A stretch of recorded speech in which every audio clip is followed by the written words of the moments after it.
Halo, assalamualaikum warahmatullahi wabarakatuh. Selamat datang kembali di channelnya Pekerja Migran Indonesia. Kawan-kawan semuanya, bagaimana kabarnya nih hari?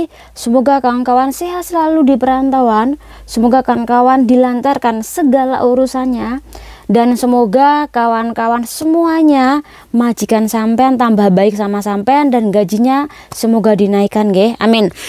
Nah, kawan-kawan, kita bakal membahas kejadian kemarin Senin tanggal 23 Oktober 2023, yaitu tentang pencurian yang mana pelakunya ini adalah kawan kita, sesama pekerja migran Indonesia. Nah, bagaimana tentang kasusnya, kronologinya, dan pandangan saya mengenai kasus ini bagaimana sih?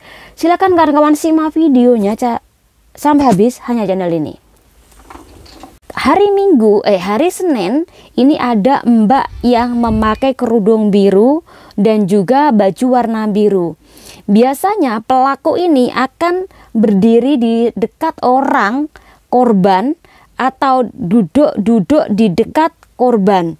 Ketika korban ini lengah, fokus terhadap apa yang ia beli atau fokus terhadap apa yang ia makan, tentu ini bakal kesempatan bagi si pelaku ini untuk mengambil barang-barang orang yang terlalu fokus terhadap makanan tadi.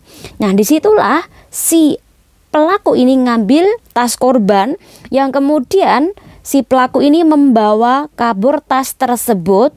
Jadi dari Taman Mongko exit A2 dibawa kabur sampai ke MTR exit B, kawan-kawan. Jadi lumayan jauh ya, mereka kejar-kejaran. Yang satu yang si pelaku ini melarikan diri membawa tas, si korban ini temannya ada yang lihat, akhirnya kan saling mengejar ya.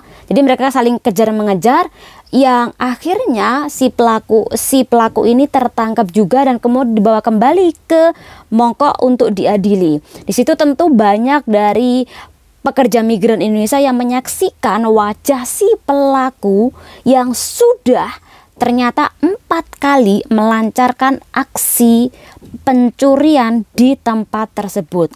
Yang ketiga kalinya ini sekitaran 1 bulan yang lalu, dan si korbannya ini adalah Mbak LA yang kehilangan uang sebesar 5.500. Jadi apesnya ini kemarin tanggal 23 Oktober 2023.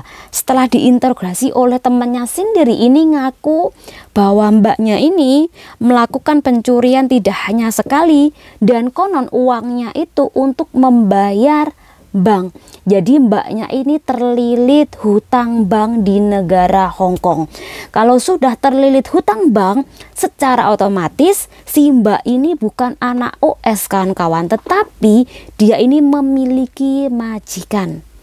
Nah, kawan-kawan, kalau menurut pandangan saya, kalau cuma bank satu itu tidak mungkin mbak itu melakukan pencurian, nekat banget melakukan pencurian. Berarti mbaknya ini hutang bank lebih dari 1, bisa jadi 2, bisa jadi 3. Karena itulah ketika mbaknya kepepet, dia butuh uang untuk bayar bank sana sini, kemudian untuk kebutuhan dia di Hong Kong, juga untuk kebutuhan orang rumah, secara otomatis untuk mencukupi semua kebutuhan, dia harus melakukan pencurian barang milik kawannya, sesama orang Indonesia. Nah, di dalam situasi seperti ini, kawan-kawan, bagaimana sih pandangan kita, bagaimana sih pandangan saya? Mungkin banyak juga di antara kawan akan berkata, kasihan. Ya, memang kasihan kalau kita ngelihat banyak orang yang sekelilingnya itu memfoto, memvideo, tentu mencemooh, tentu memaki, pasti membuat si mbak atau si pelaku ini malu. Tetapi ingat kawan, yang lebih kasihan lagi itu adalah korban yang dimana ketika dia kehilangan tas, secara otomatis tidak hanya uang, kawan-kawan, tapi apa?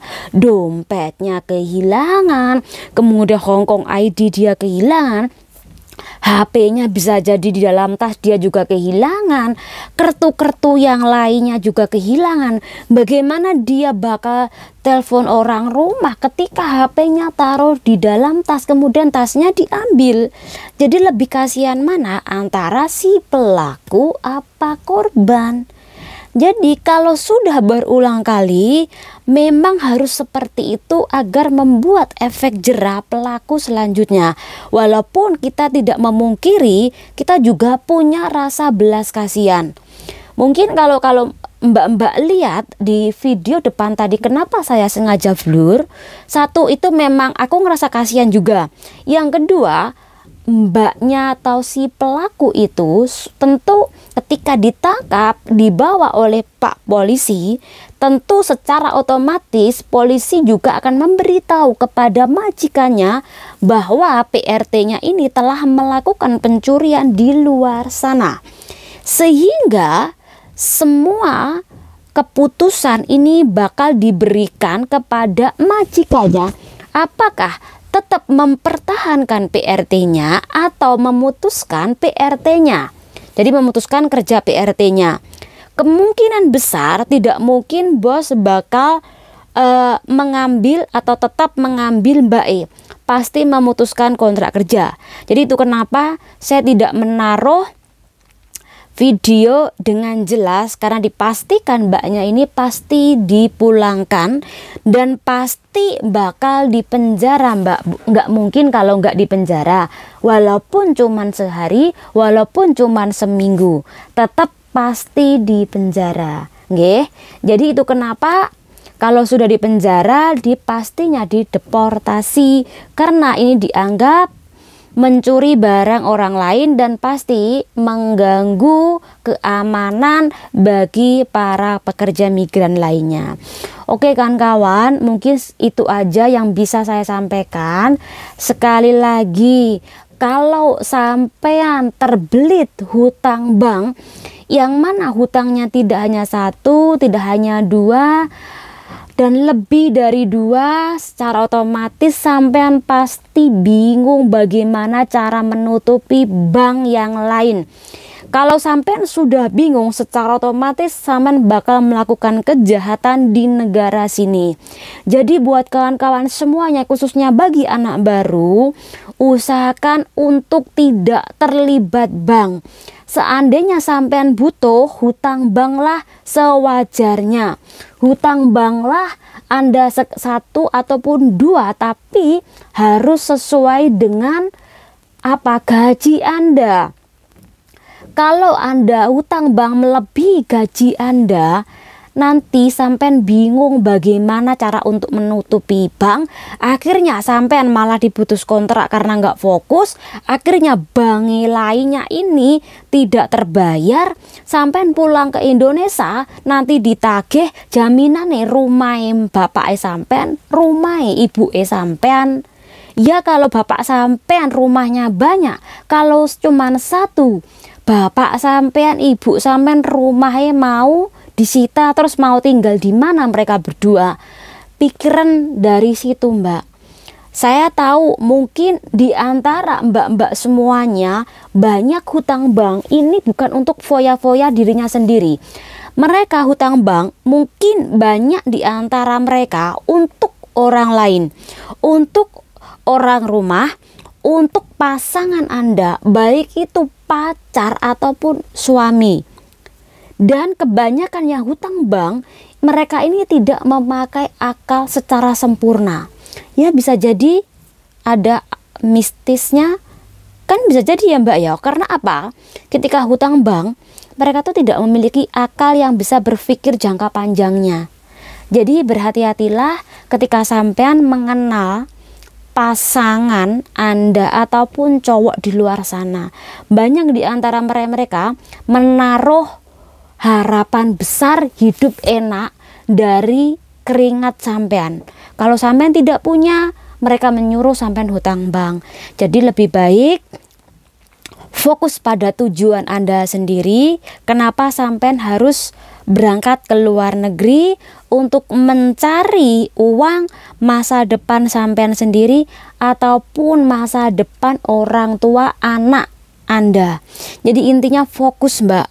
Kalau sampean kaya, balik punya usaha, laki-laki mana sih yang tidak ingin sampean, yang tidak ingin memiliki sampean? Pasti banyak Mbak.